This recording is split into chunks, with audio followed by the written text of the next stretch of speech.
Hey guys, it's me, Haspa with WTI. And I have a 1-year-old Yorkie, and the first thing I love about this FOXMM interactive dog treat puzzle toy for him is how mentally stimulating it is.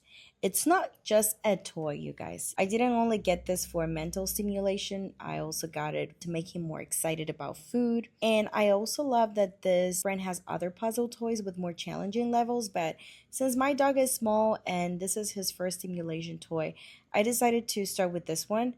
I think it's the perfect beginner level to introduce him to puzzle feeding without overwhelming him. And I love that it works great as a fun slow feeder because instead of ignoring his food, he gets curious and engaged because he has to move the pieces to get his treats. And the squeak design is the fun part because it adds that little extra excitement that makes him want to keep playing. It's very fun, engaging, and such a smart way to turn mealtime into enrichment.